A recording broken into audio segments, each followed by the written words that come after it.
For those who want to do anything big, you have to burn the boats and drop the plan B.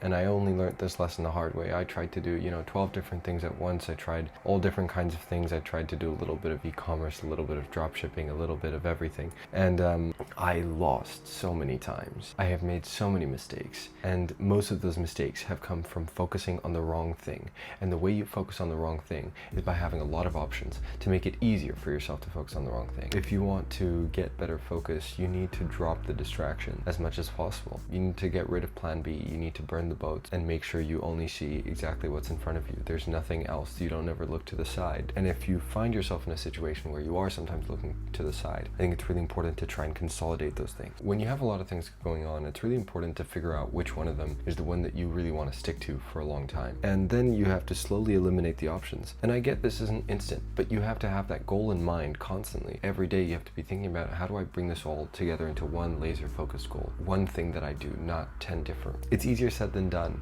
But for anybody who feels like they haven't made progress, I think that's a really, really important step that most people skip out on. I had a big problem with this. My parents basically said, go to university. My friends also said similar things. For the most part, just people didn't take it seriously, whatever. I was embarrassed to do a lot of the content stuff. A lot of what I was doing, it wasn't something that I wanted to do publicly. And other ambitious young people were getting like nice internships or placements or whatever. And these were major distractions for me. And they made me consider, what if I had done this or that or the other? One of the best things I did was, in not doing university, I basically just was alone a lot. And that gave me the space that I honestly needed. If I hadn't given myself that space to just breathe alone, without college friends, other ambitious people that are all chatting about what they're doing, it just gave me a space to kind of just work on my thing. And I think that was really important. And one of the most valuable experiences that I was able to have pretty early on. It was one of the most valuable experiences I had early on. But I spent a lot of time while I was still in school trying to build different things. I spent, since I was 13 through till 18, I was in high school and trying to build companies and businesses and whatever else outside. And consistently, the distraction was the biggest killer of everything I did. I would leave things half done, or I wouldn't push things through all the way. The reality is, almost any of those things could have worked. I just needed to stick to them for long enough. You need to stick to something through the bad parts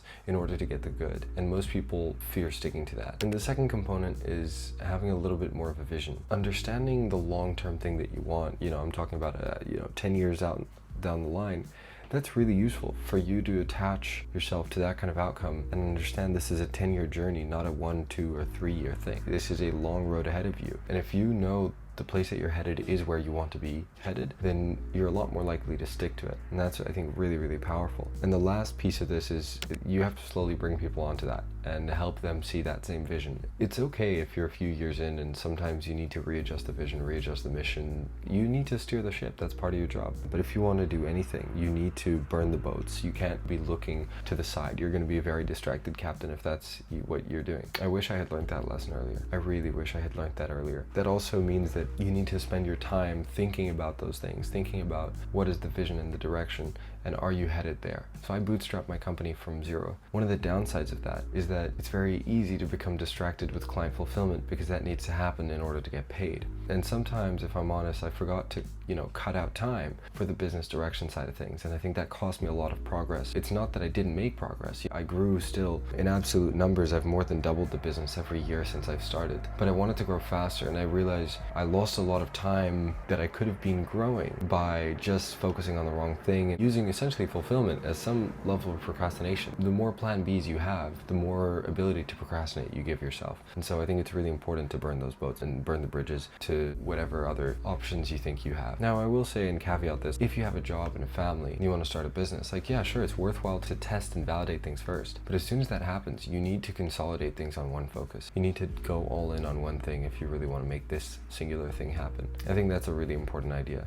And to wrap things up, I essentially wanted to just highlight that at the end of the day, if you want to really go into something really big, it's going to be a long road. And a long road means years. And I think I accepted this at a surface level. I was like, okay, people say it's hard and it's long. And I was like, yeah, that's fine. But really coming to terms with it, meaning you let go of other options because you're going to be sticking to this one thing for a long time. You don't need a plan B because you're going to be doing this for a while until it works. I think that's fundamentally what it takes, is this mindset of, I don't care how long it takes, I will make this work.